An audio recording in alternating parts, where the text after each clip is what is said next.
Okay, we are being recorded. And Kathleen, and I do number 10 on the quiz, so stick in. Okay, so I typically have a specific way that I like teaching how to simplify a complex fraction. And I would say that this particular example is a bad example for the way that I usually do it. So let me just write that this is quiz number 10. And let me start by writing what it says. So it says 3 minus 3 over x plus 1. Hey, Bear, Bear, are you there? I think Bear wants to say hi to you guys.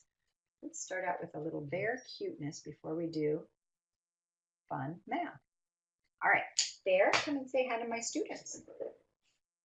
All right, this is my little puppy Boo Bear. Say hi. Bear, look at the camera. Say hi. All right, there's Bear. Okay, you'll be good. Okay, that's all the Bear time we have. Okay, so if you did this the way that I suggest you do, you would multiply this entire fraction by the least common denominator of the two minor denominators. Let me circle those in red. So x plus 1 times x minus 1 would be that least common denominator. And so let me actually write this in red. If you were doing it the way that I typically always suggest to do this, you would multiply by that over itself. Okay, so where it gets a little tricky is if you don't realize what x plus 1 times x minus 1 is.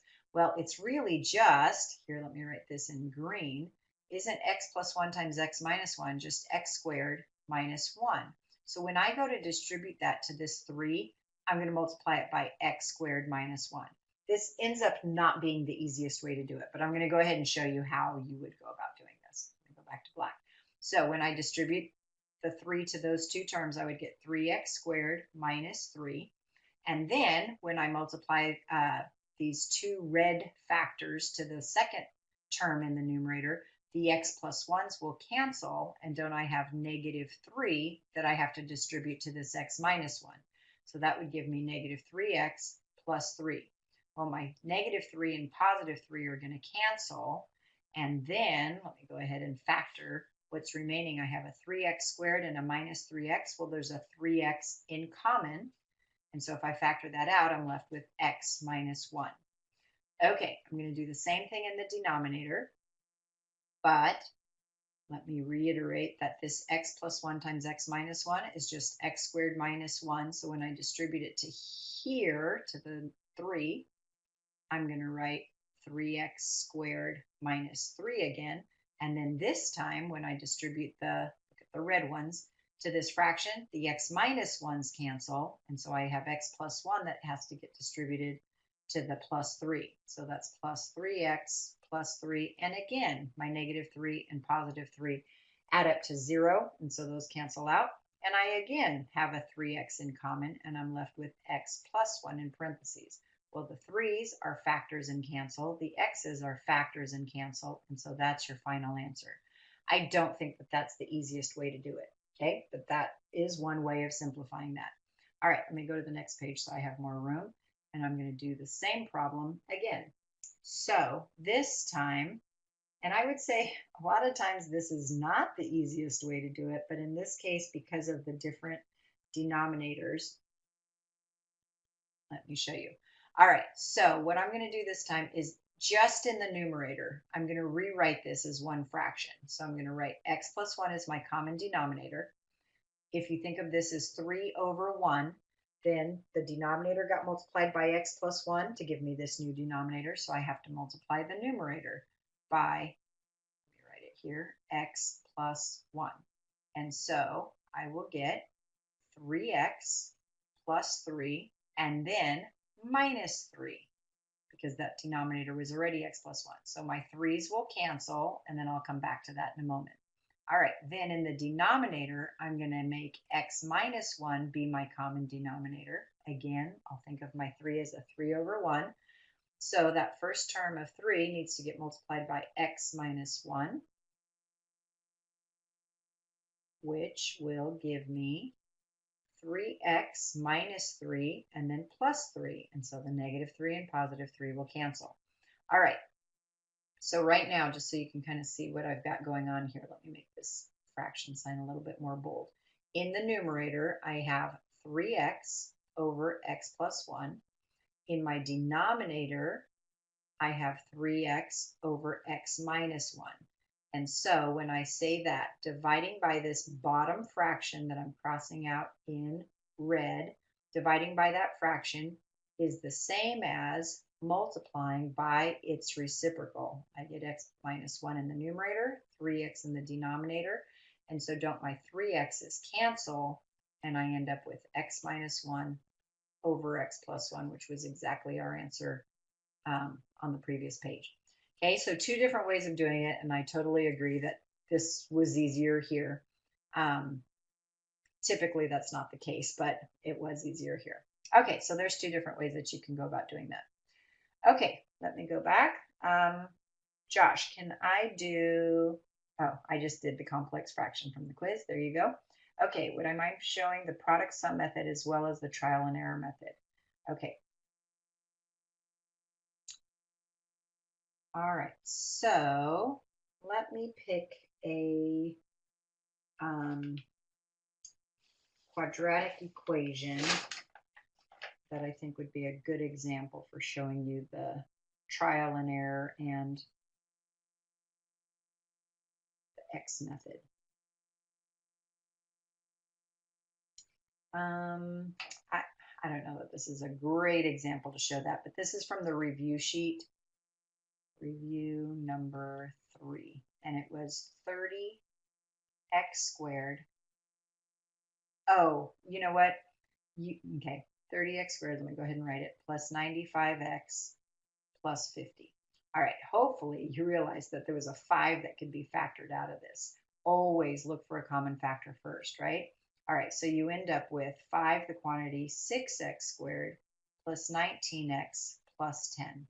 All right, so this trinomial that I'm underlining right here, some of you are probably good enough to be able to factor this by trial and error.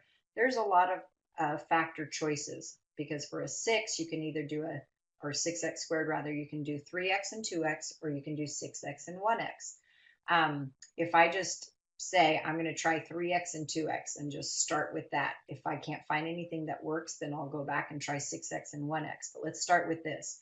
Okay, then I need to think about my signs because both of those are positive. These are also going to both be positive because I want the product to be a positive 10, whatever I'm going to write here and here. And I want them, the outers and inners, to add up to positive 19. So I know they're both going to be positive. Okay, so factors of 10, I can either do 10 and 1 or 2 and 5. And I want them to add up to 19. Okay, but you've got to see how they interact with each other. Well, if I put a 5 here, can you see that my outers would give me 15x, and then a 2 here, these inners would give me a 4x, and since they're both positive, positive 15x plus 4x would give me my 19x for the middle term, and then positive 2 times positive 5 is 10. Okay, so that ends up being my final answer. All right, I'm going to do that same 6x squared polynomial on the next page, but by doing the x. Okay, if you don't think you could handle doing that, let me show you this other way. So 6x squared plus 19x plus 10. All right, so I'm going to make my x. In the top of the x, you multiply your 6 times your 10, and you consider your sign. Let me write this in red so it stands out a little bit more. So plus 60. And then in the bottom part of your x, you put this number in. I just like to really emphasize that that's positive, so plus 19. All right, so here's your part where you need to think through. First, I would suggest you think about your signs. This example happens to be both positive, but if you're going to have one positive and one negative, because your product on top needs to be negative, then you need to realize that when you add them, you're actually subtracting their absolute values. Anyway, so the signs are very important. Okay, so I might kind of just go very systematically and say 1 and 60, no, that adds up to 61, too big. 2 and 30, that adds up to 32, still too big. 3 and 20, that adds up to 23, we're getting closer. 4 and 15, and there it is. Okay, so that 4 times 15 gives me positive 60, and they add up to 19.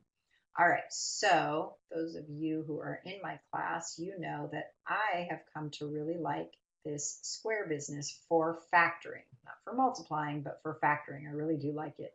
All right, I'm going to write the 6x squared, that's my first term right there. The plus 10, that's my third term. And now I'm going to take this plus 4 and plus 15, and I'm going to write plus 4x, because that's my variable in the middle, and plus 15x.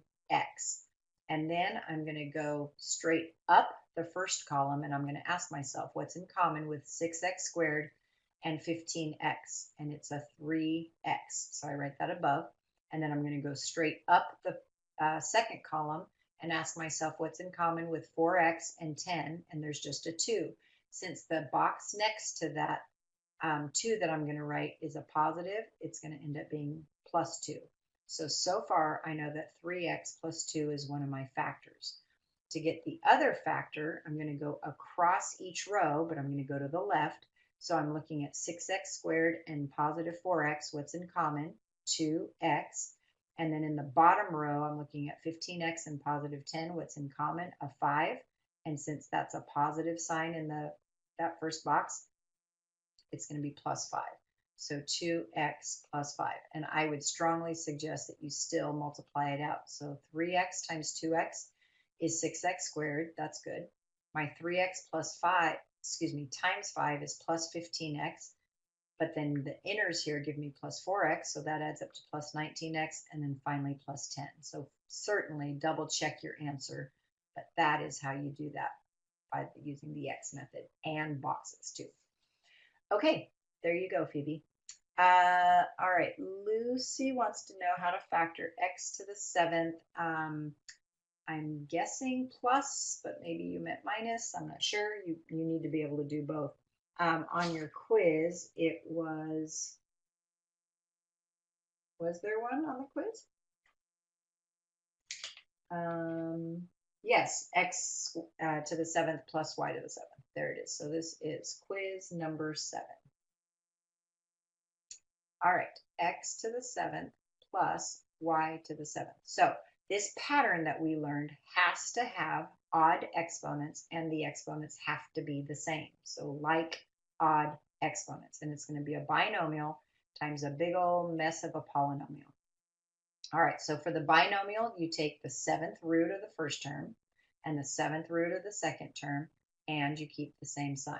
Now, if this had been an x to the 5th plus y to the 5th, then I'd be taking the 5th root. And if it was an x to the 9th plus y to the 9th, I'd be taking the 9th root. You take whatever root that exponent is. Okay, now I'm done looking at my x to the 7th and y to the 7th. I take this, I look at my binomial, and I say, what does that x to the first have to get multiplied by so that I start off my polynomial correctly? And it would be x to the 6th. Notice this 6 is 1 less than the 7. Okay, this was a 7. This is now a 6, 1 less.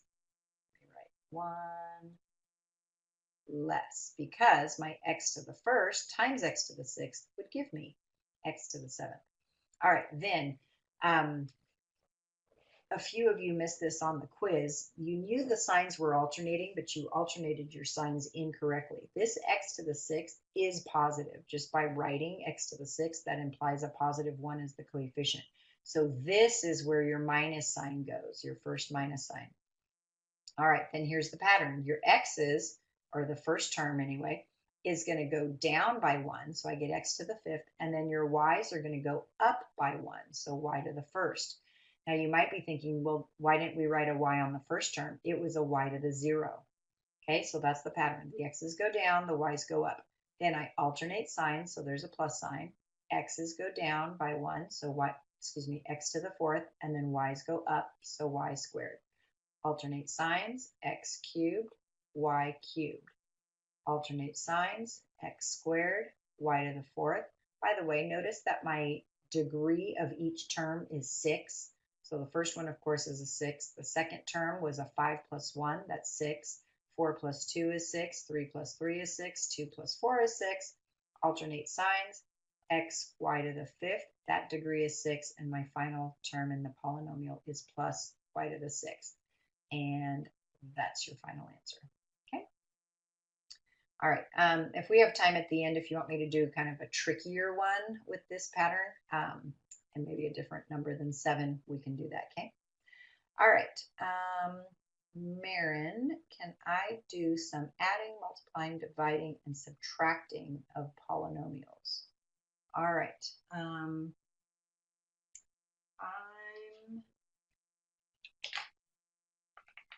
I'm guessing that you mean of fractions. Marin, you're saying of polynomials, but I'm not sure if that's really what you mean. All right. And I see later on, Marin, you asked for number 7. Oh, that's the one I just did. Okay. Yeah, Marin, I need you to, yeah, I don't think you're asking the question correctly. Now, we did add, subtract, multiply, and divide fractions. So rational expressions. So if you'd like me to do something like that, let me know. But we didn't add or subtract polynomials in this chapter. Okay, so I'm going to move on to Caitlin's question. Can I do the problem on the quiz where you have to state the domain and solve and show any extraneous roots? Yes, I think that's on the back.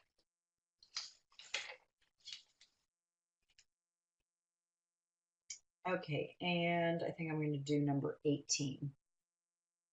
Let's see if I have enough room. I'm just going to go to the next page. Oh, I just realized that I didn't clear out the previous pages. So this is page 23. My last GVL pages are all attached to this, unfortunately. Oh well. All right, so this is quiz number 18, and it says x over x plus 2 plus 7 over x minus 5 equals 14, and that's all over x squared minus 3x minus 10. Okay, so I haven't really had the opportunity to say this too often in class, but in my class, we wrote down in our notes that whenever you have an equation, and of course this is an equation because look at that equal sign, that makes this an equation. Whenever you have an equation with fractions, get rid of the denominators first. Get rid of the denominators, I'm going to abbreviate, first. And we need lots of exclamation points. That is always the first thing you want to do when you see fractions in an equation. Now, it has to be in an equation. By the way, this denominator of the third fraction factors into x plus 2 times x minus 5. And so to get rid of those denominators, I'm going to multiply by x plus 2 times the quantity x minus 5. And every single term, that first term, the second term, and this third term, all have to get multiplied by that x plus 2 times x minus 5. Okay, so in the first fraction, the x plus 2 is going to cancel with the x plus 2, and I'm going to end up with x, the quantity, x minus 5. I'm just going to write that right there so that I can distribute and see it visually right next to each other. So I get x squared minus 5x. Ta-da, no more fraction. And then the second fraction in my equation, the x minus 5s will cancel, and I'll get plus 7, the quantity, x plus 2. Again, I like to write that right there so I can see it and distribute carefully. So I get plus 7x plus 14, then my equal sign, and again, yay, no more fraction. Okay, for my third fraction, the x plus 2's cancel and the x minus 5's cancel. That's the whole point, and so I just get 14. So look at how easy and simplified this equation became. No more fractions. I'm guessing some of you probably got a common denominator on the left side, and then you didn't know what to do to solve it. This is what you want to do. Get rid of the denominators first when you have fractions in an equation. Okay, I'm switching to black. When I subtract 14 from both sides, these are both going to be gone. And so let's simplify this left side. X squared plus 2x equals 0. So I'm going to factor the left side. You want to always look for a common factor first. So there's my left side factor. And then I'm going to set the first factor equal to 0, and then the second factor equal to 0. That's called the zero product property. And I get 2 answers. Okay, so now let me go back to the question because I haven't answered some of their questions. I just went ahead and started solving. Part A said, state the domain. Okay, so when I look at my original equation, I had an x plus 2 in the denominator and an x minus 5 in the denominator. So let me kind of put an answer column over here. For part A, state the domain, I want to say what x can be. Now, there are some restrictions to the domain, but x can be anything. So I'm going to write all real numbers, but then I'm going to specify that x cannot equal -2 or +5, because that would make my denominator 0. So that's part A. Okay, but notice I have the all real numbers. I didn't just say what the restrictions were, because domain means what can x equal. X can equal anything except for -2 and 5. So that's how you want to write that. Okay, part B said solve. All right, so we did. We got x equals 0 and x equals -2. But wait a second, x equals -2, that's one of my restrictions. And so I'm going to reject that, and that's one of my extraneous roots. So for part B, I would probably just write what my true solution is. It's x equals 0. And then part C, they said show any extraneous roots. So I got x equals -2, but I had to reject it. Okay, so they're not asking you to state what the restrictions are to the variable. You did that in part A where you said what the domain was. They want you to say, did you have any extraneous roots? Yes, we did. I got x equals -2, but I had to reject it because it makes my first fraction undefined. It would also make your third fraction undefined. And so that's your answer. Okay, all of your answers. Okay, Christopher, can I do a problem like this, but different? And he has Mrs. Brooke. Okay, so 2x cubed minus x squared minus that. Okay, but you want a different one. Alrighty. Well, we did have one of those on the quiz.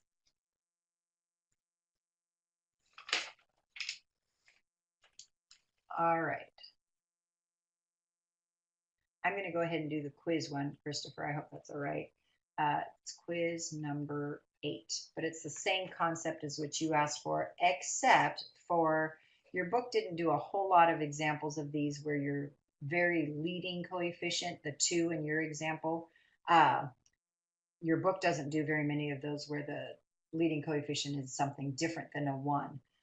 So I am going to do one with a leading coefficient of 1. All right, so x cubed plus 3x squared minus 6x minus 8. Now, because this happens to be 4 terms, your example was also 4 terms, Christopher, you might be thinking to yourself, oh, wait, am I supposed to be grouping? And you probably should consider that, because if this is in the section where they ask you to factor completely, it's possible that it could be a grouping problem. Okay, if you consider 3 and 1 or 1 and 3 of how to group, none of these 4 terms could possibly be a perfect square trinomial in 3 of them. And so I'm going to disregard that. If I considered grouping 2 and 2, I would get x squared times the quantity x plus 3. And then for the last 2 terms, I could factor out a -2, but then I would get 3x plus 4. And then I'd be stuck. I would have 2 terms, and I wouldn't be able to factor further. So that is not good enough. All right, so here's what you want to do is get your list of p over q's, where your p's come from this -8 right here. Whoops. Change the color. The p's come from this -8, and then the q's come from this 1, the leading coefficient that I mentioned. Mostly your book makes it a 1. It can be something else, though, and that would create fractions in your list of p over q's. All right, but here, since my q is a 1, technically a plus or minus 1, it's not going to create fractions in my list. So this is a list of possible rational zeros. I have plus or minus 1, 2, 4, and 8. So it's all of those positive and all of those negative are possible rational zeros. It means if there are going to be rational roots to this polynomial, they would come from that list.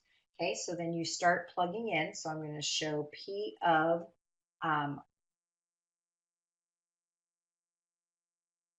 -1. Some of you found that 2 worked, but I'm going to do P of -1. When I plug that in, I get -1 plus 3 plus 6 minus 8, and 9 minus 9 is 0. So since P of -1 equals 0, let me come down here, let me write therefore, that means x plus 1 has to be a factor of that polynomial. Okay, so next you're going to do polynomial long division with x plus 1. So I'm going to write x cubed plus 3x squared. By the way, I'm going to make sure that I don't have any missing terms. Okay, it goes x cubed, x squared, x to the first, and then a constant term. So there are no missing terms, but you have to consider that, because if there were missing terms, you would have to plug in a 0 to kind of hold that spot. So like 0x squared, for instance. Okay, I'm ready to divide, so I'm taking the x cubed and dividing by x to the first only. So I get x squared. Then when I multiply, I get x cubed plus x squared. And then I'm going to show this with a different color. I'm going to change the sign, and now I get to add. So instead of subtracting these terms, I'm saying let's add the opposite. So I change the signs, and I strongly advise you do that. Change the signs and then add. So my x cubes are going to cancel completely. For my x squares, I have 3 of those minus 1 of those, so I get positive 2x squared, and then I bring down my next term. Okay, next I get plus 2x. When I multiply, that's plus 2, or positive 2x squared, plus 2x. I'm going to change the signs in a different color. So negative, negative, and now I get to add. So my x squares are going to cancel. For my x's, I have negative 6x minus 2x, that's negative 8x. And then I bring down my minus 8. So then, minus 8, that gives me negative 8x minus 8. I know it's so tempting to just stop and not continue on, but I'm not going to do that. I'm going to change the sign, and add. My 8x's cancel, my 8's also cancel, and I get a remainder of 0. But I'm going to finish the problem all the way. You guys should do that, because the most mistakes are made right here. Okay, not all of these polynomial long division problems are factoring questions like this one is. Sometimes it's just do this division, and you might have a remainder, so you better be careful. Okay, but this one we were trying to factor, so you cannot forget the x plus 1. Remember, that's what we divided by. So x plus 1 is one of my factors. And then I have this x squared, my quotient, plus 2x minus 8. And Phoebe, kind of back to your earlier question about trial and error, when your leading coefficient of x squared is a 1, I really think you should be able to do this by trial and error. So I'm going to put my x and my x, and then I look at my negative 8, so I know one is going to be positive and one is going to be negative, because the product needs to be negative 8. And so I'm going to make my positive 1 be plus 4 and then minus 2. And I'm going to double check. And yes, that works. And so here is the complete factorization of that problem. And there you go. Okay. Josh is asking for R6 from the textbook. And I just want to look real fast. Dylan, let me answer your question while I see it. The homework review, yes, I have the whole thing done, ready to show you answers, okay? So yes, we will of course go over that. Okay, let me go back. R6 from the textbook. All right, so let me find what page that's on.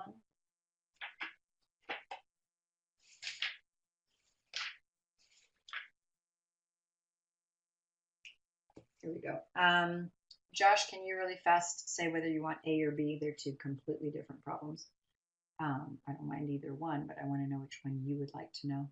So on page 407, R6. Josh, are you there?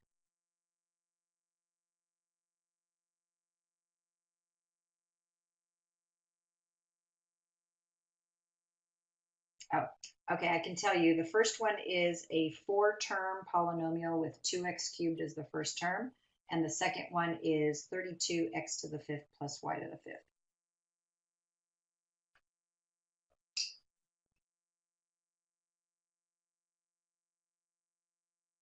Okay, so he's asking for part B. Alrighty, so we have 32. This is actually what I was referring to earlier when I said if we have time at the end, I can go back and do one that has a little bit trickier than just x to the fifth plus y to the fifth. Okay, so we know we want our first term and our second term to both have the same exponents, and they both have to be odd.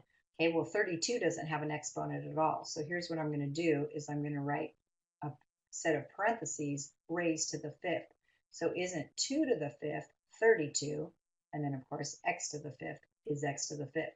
So my 2x is what my x was before, or my a, or whatever variable it was before.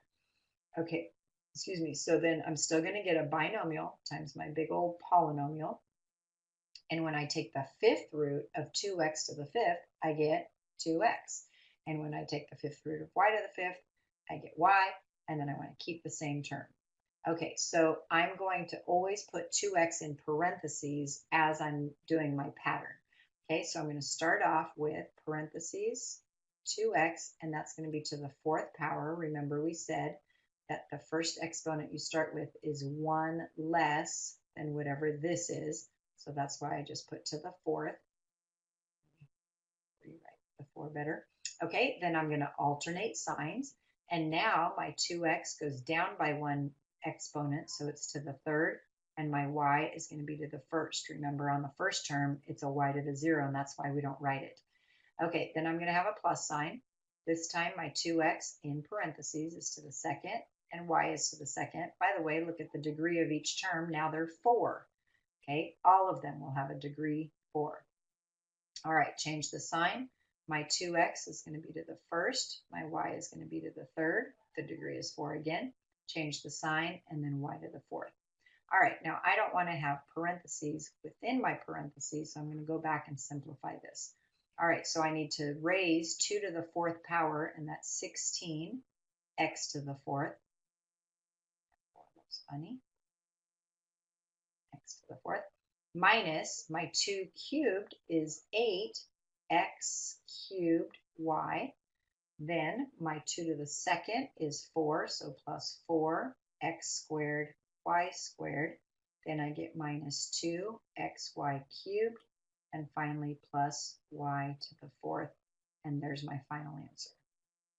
Okay, so my coefficients, of course, changed because I had to raise 2 to the fourth, and then 2 to the third, 2 to the second, 2 to the first. Okay, and there's your final answer. There you go, Josh. Okay, let's go back up. All right, Juliana.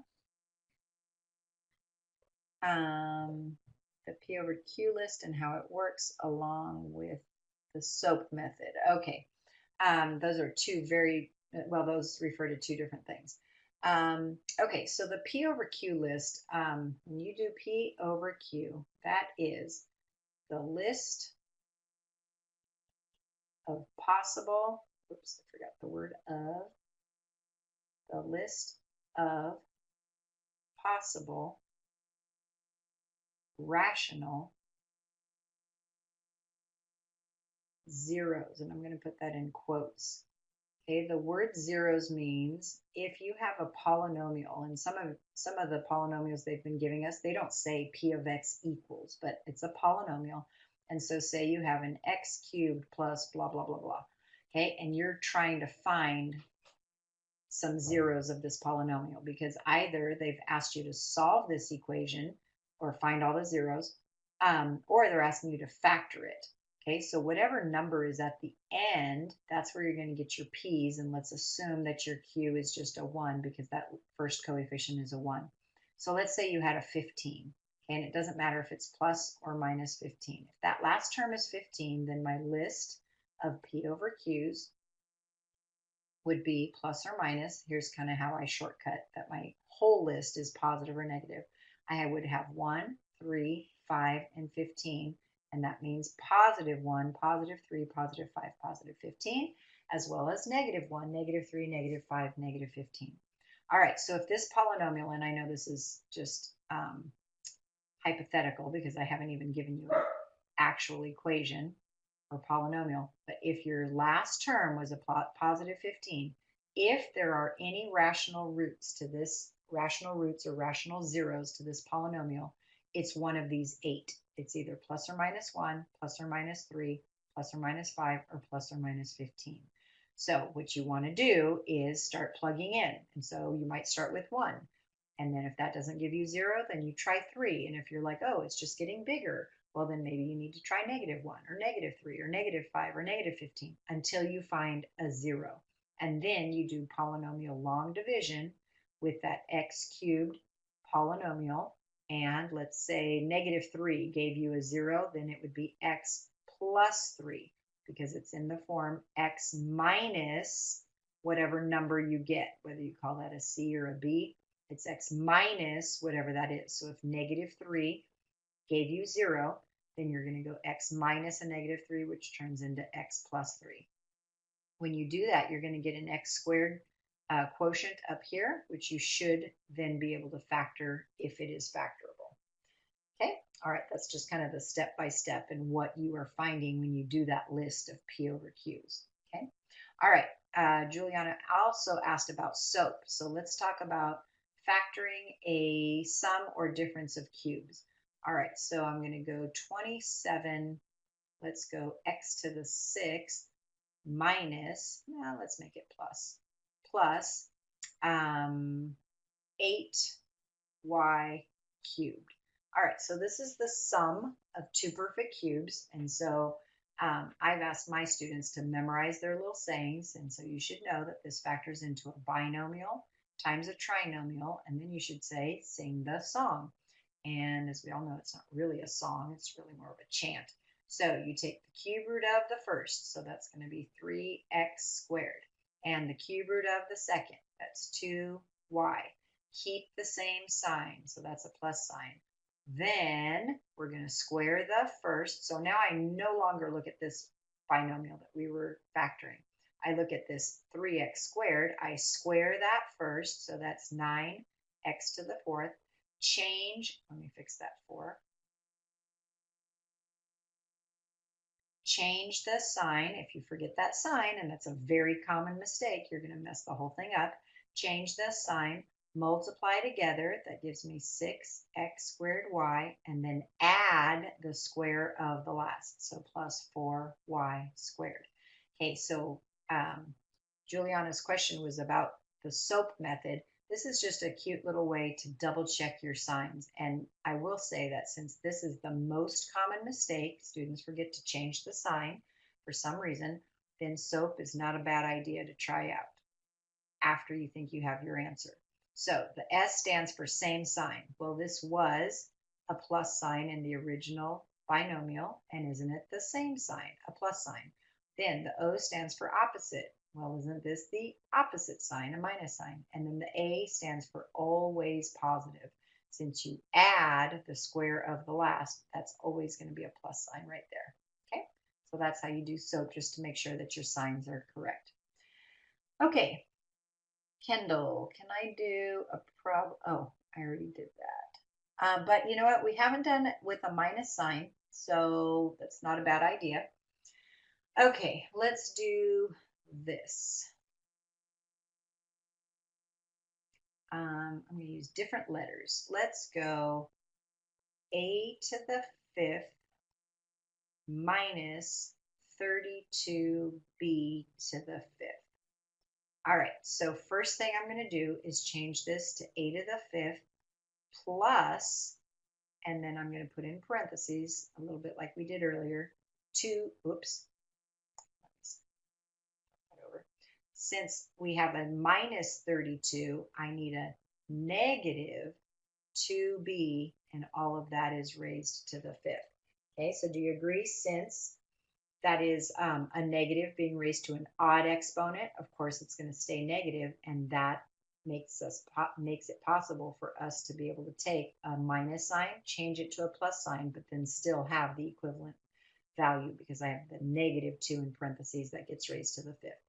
Okay, so we're going to get a binomial times our big old trinomial, not trinomial, polynomial. And I have to put parentheses around my -2b every single time. So I take the fifth root of a to the fifth, I get a. I take the fifth root of -2b raised to the fifth, and in parentheses, I get -2b, and I keep my plus sign in the middle for now, and then we will simplify this in a few minutes. All right, so then I have to know what to start off with. So I start off with an a to the fourth. Remember we said one less. Then I alternate signs. I get a cubed, and now in parentheses, -2b to the first. Then alternate signs. The a goes down by 1, so a squared.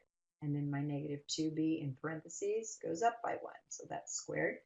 Okay, then change signs. A to the first, -2b cubed.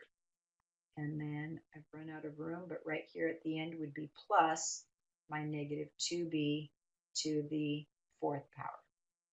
Okay. So I'm now ready to simplify. I don't want parentheses within my parentheses, so this is going to become a minus 2b. Then I have a to the fourth for my first term. Now listen, look at my second line, but listen carefully. I need to take the -1 that's in front of the a cubed and multiply it by the -2 to the first. Well, that turns into plus 2. And then I have for my variables a cubed b to the first, and I'm not going to write the 1. Okay, then for my third term, I have a plus sign in front of the a squared, but my -2 is being squared. So don't I get plus 4 for my coefficient? And then my variables are a squared, b squared. Okay, my fourth term, I need to cube -2, that's -8, and then multiply it by a negative, and I get positive 8ab cubed. And then my last term is plus 16b to the fourth. So do you notice that in this final answer, all of my terms in the polynomial are positive? That will happen, but you still do the same pattern that we learned originally where you alternate the signs. But because my second term was negative, every time you raise it to the power, to the first power, the second power, the third power, you'll end up getting all positives for your final answer. Okay? All right. So, Kendall, I hope that was a good alternate example to what you said. All right, Maddie, can I do number 10 on the review? Yes. Okay, this is a great example of the easy way to do these complex fractions. All right, so this is review number 10. Okay, so it says x minus 5 plus 6 over x all over 1 minus 9 over x squared. Okay, so I'm going to look at my minor denominators. That's this x and this x squared, and I'm going to multiply the entire fraction by the least common denominator of those minor denominators, and that would be x squared over itself, because of course I can't change the value of my fraction. So I need to multiply by 1. All right, so this is going to get distributed to the first term, the second term, and the third term, and then in the denominator to the first term and to the second term. Okay, so I get x cubed minus 5x squared plus 6x for my numerator, no more fractions, and then in the denominator I get x squared minus 9. Okay, so the first thing I notice in my numerator is I can factor out an x. We always want to look for a common factor first. So I get x squared minus 5x plus 6. And then in the denominator, I can see that I'm going to be able to factor. It's a difference of two perfect squares. So I'm going to get x plus 3 and x minus 3. Okay, in the numerator, I can factor that trinomial. And so I'm going to get an x and an x. This is going to be a minus 3 and a minus 2. Be careful with your signs and double checking.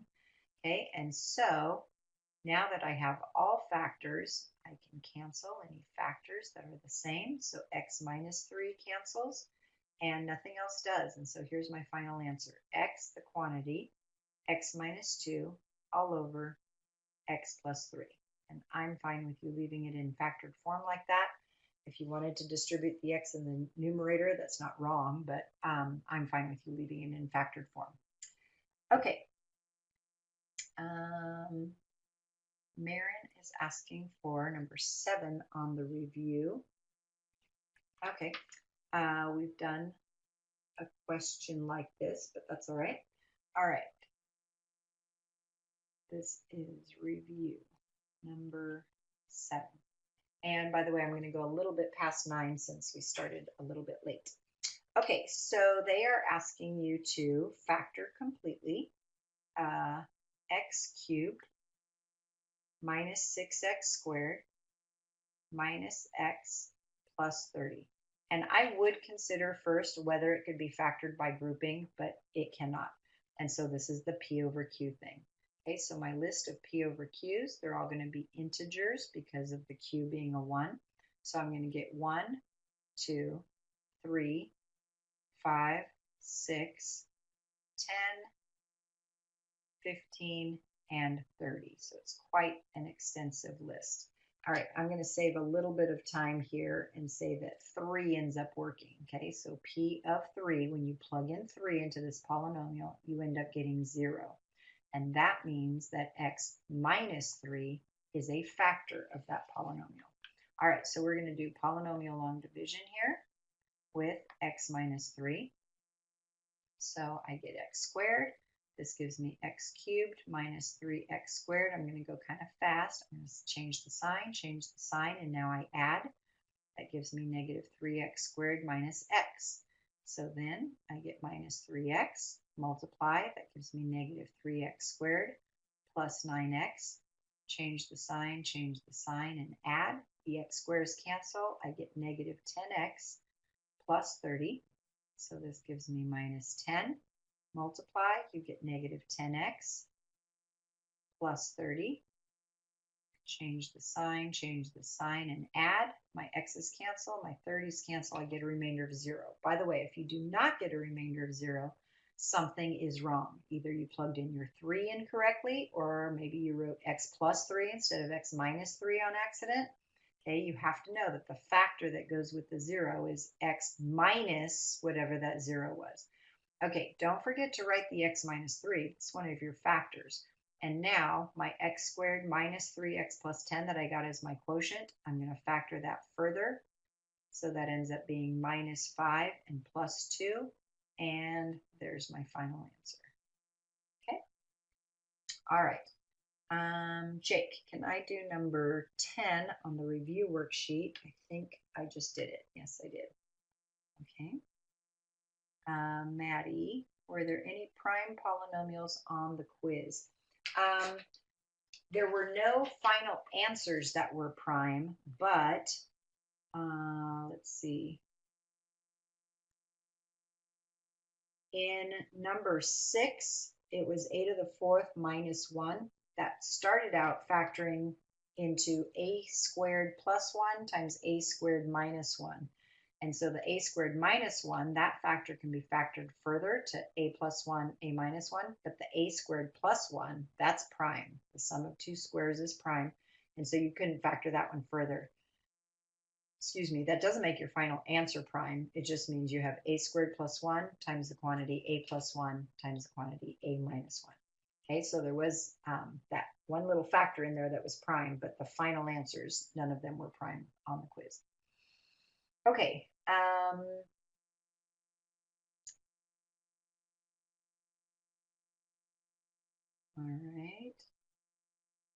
All right, Andrew, can I do number 8 on the review worksheet? I think I already did it. Let me double check. Oh, I'm looking at the quiz. 8 on the review worksheet. Yes, I can do that. I just realized I was looking at the quiz. Andrew, 8 on the review. Yes. All right. Review number 8. Okay. It says take x squared minus x minus 72, which we will be factoring, and divide it by x minus 9 over x plus 8. All right, so this x squared polynomial, I'm going to put x and x, and then I see a minus 9 and a plus 8. Double check, and that looks good. All right, and then I'm going to say that dividing by this fraction is the same as multiplying by its reciprocal. So when you do that, your x minus 9s, this one is in the numerator, that's in the denominator, so they cancel. And I would probably write my final answer as x plus 8, the quantity squared, because those are both in the numerator, so of course they don't cancel. And there's your final answer.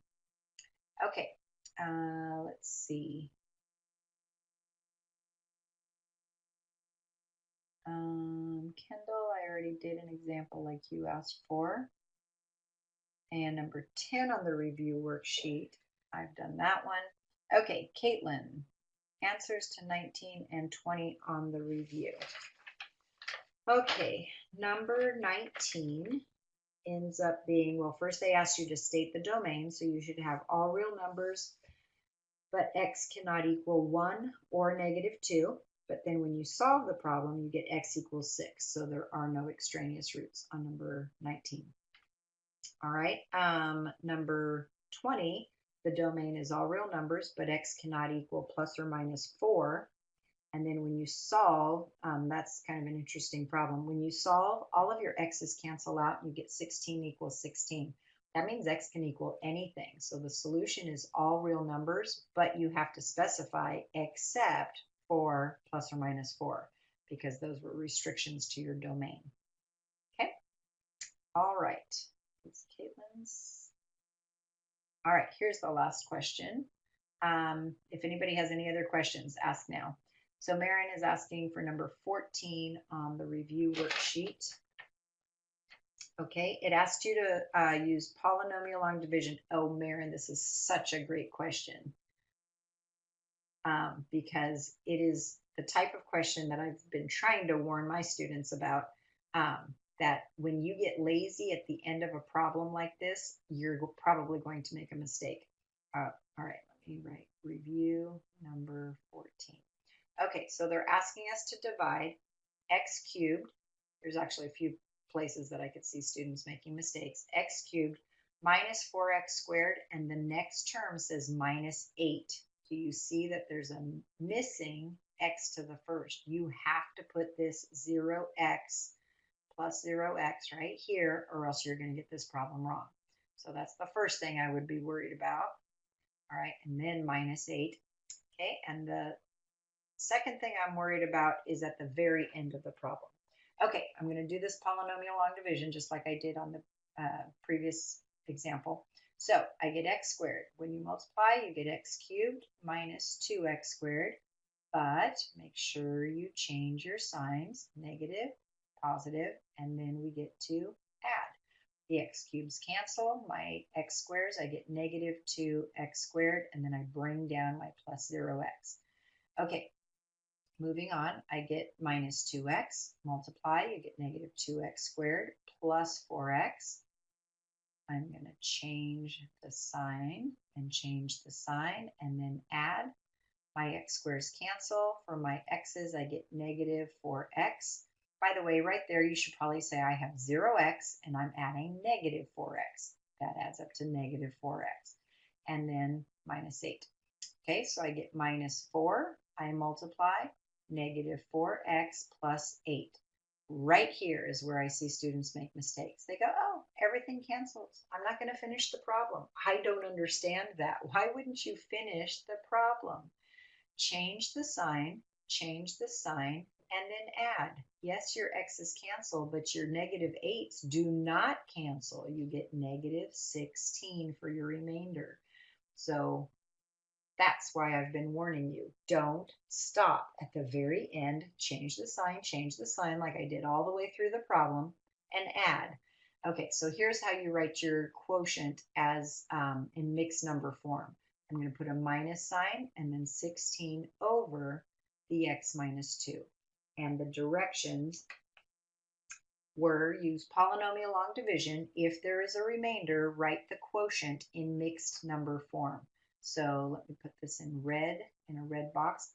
This is your answer. They asked for the quotient in mixed number form. Remember, you're not trying to factor this thing. They asked you to divide using polynomial long division and then write the quotient in mixed number form. So this is your final answer. Okay. All right, last question, and then we're going to call it a night. Kendall is asking, what is state the domain? Okay, I would like to compare two different sets of directions to clarify that for you. All right, if they give you an equation, I'm just making things up, 4 over x plus 2 equals 1 over x minus 3. If they said, state the restriction on the domain, then I would just say x cannot equal -2 and +3. Okay, that's if they ask for the restriction to the domain. Okay, so instead of talking about what x can be, they're only asking me for the restrictions. So I would say x cannot equal -2 and +3. Compared to if they give you, let's say, the exact same equation, and they say, state the domain. Now we want to say, what can x equal? Well, x can equal anything. I could have -3,476. I can make x equal that. That doesn't cause any problems to my denominator. However, there are two restrictions. Remember, we just said them in the last example. So the domain is all reals, but x cannot equal -2, cannot equal -2 or +3. So see how my domain says what x can be and also states what it cannot be. But when they just ask for the restriction, that's just asking, what is it that x cannot be? And it all has to do with variables in the denominator of a fraction. We never want to divide by 0. Okay? All right, so the domain, make sure you say all real numbers and then state what x cannot be, the restriction part. Okay, I hope that was helpful for you guys. I would suggest you make sure you know how to factor. If you cannot factor on this test, you are in big, big trouble. There is so much factoring in this chapter. So practice, practice. All right, I will see you guys tomorrow. Have a good evening. Bye-bye.